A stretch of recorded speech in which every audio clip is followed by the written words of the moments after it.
Welcome to Railway Empire 2 Fundamentals.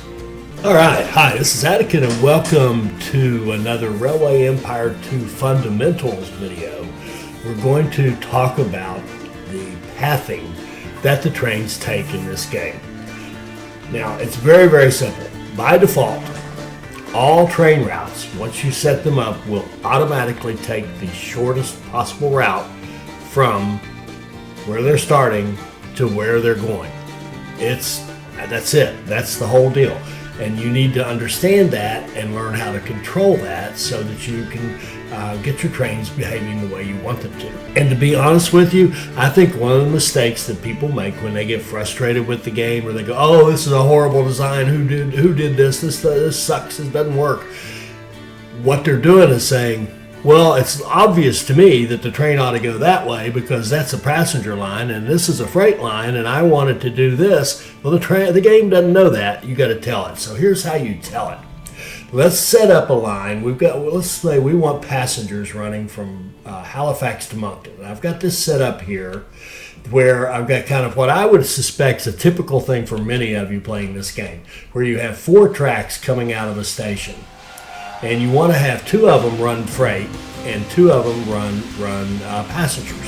Okay, so let's say we've got Halifax to Moncton, and we want to set up a passenger line, and we want it to run on these 2 tracks right here. You can see our track direction, right? We want these 2 tracks to be passenger and these 2 freight, and that's how I picked them. You can do whatever, it's any tracks you want, any place you want to send them. It's you. It's up to you. But let's say we wanted to do a line from here, Halifax to Moncton, and we're going to run our little express line. Run our little express line. Now notice what it did. See the route it took? It took the inside track. Why? Because the way this curves, the shortest path. If you looked at how the crow flies and how can I get my path closest to how the crow flies, or the linear direction or distance between those two, it's that inside path. That's the shortest route you can take. But we don't want that. That's going to be our freight line. So all we have to do is use things called waypoints. Waypoints are points you put out on your track, and you want to tell your route to hit that point, that waypoint at some point in your travels. So we're going to say, when we come out of Halifax, we want you to hit that right track out there. Now, it doesn't matter if I put that waypoint right there. I'm going to delete them.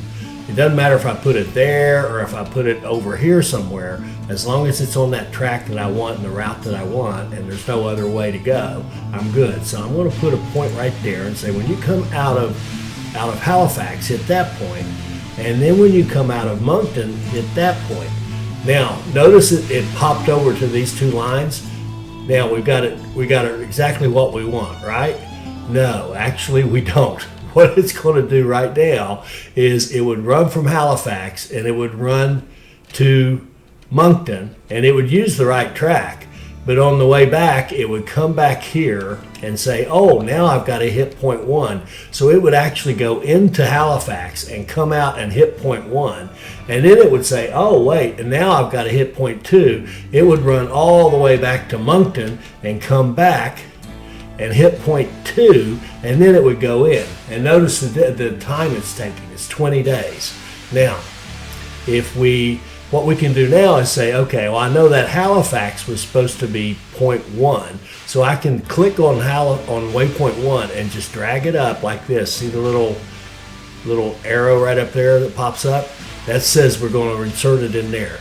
Okay, so now we're saying when you leave Halifax, hit point 1. And then when you're in Moncton, after you leave Moncton, hit point 2. Now it'll do exactly that. Halifax to point 1, to Moncton, to point 2, and back to Halifax, and then it'll go back and start over. So that will actually control it and make it run on those lines. So use your waypoints, but be careful how you put them in. Again, if you goof them up and you put them in the wrong order, you're going to create an even worse mess. So remember, see, this is 20.4. Just by sliding this one up and getting them in the right order, now it's 10.7.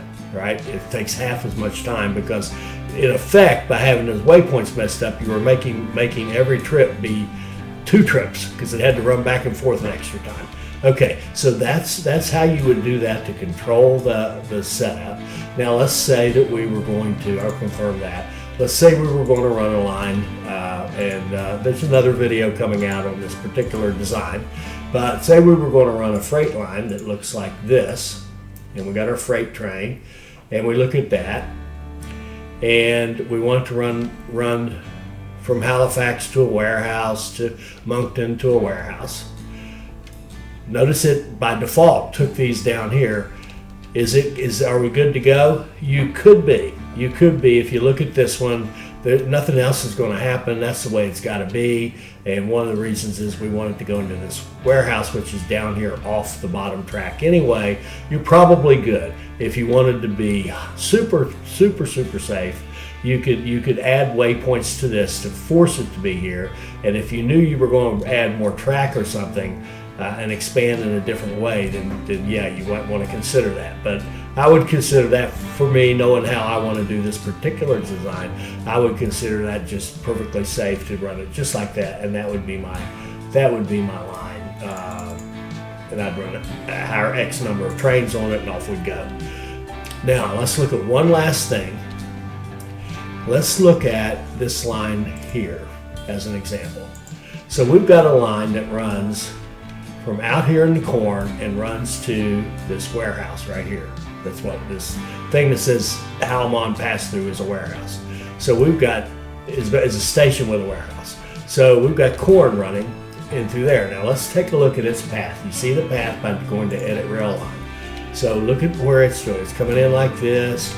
It's coming down this line. It's joining in with kind of a main freight line and coming down here. And it's passing right between these 2 stations here. And it's coming down here and it's taking this bypass around Moncton. So you don't want all this traffic going through your city station, so it's going on a little bypass. So that's all good. But all you Railway Empire veterans, I want you to pay attention.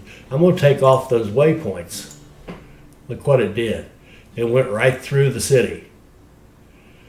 Now in Railway Empire, it would have defaulted and said, okay, I don't need that station. There's no reason for me to go to that station. It would have automatically taken a bypass if one existed.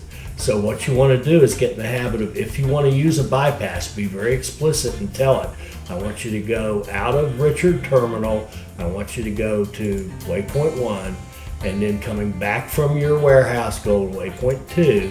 Now we've got the same thing. This is doubled up. Look at this, 65 days.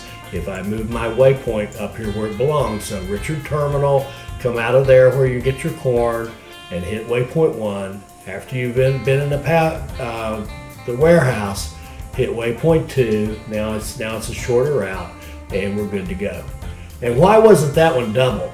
Well, let's mess it up again. And I'll show you. What it did this time is it went Richard Terminal and went all the way straight, and actually went straight right through there. It went through there to the warehouse.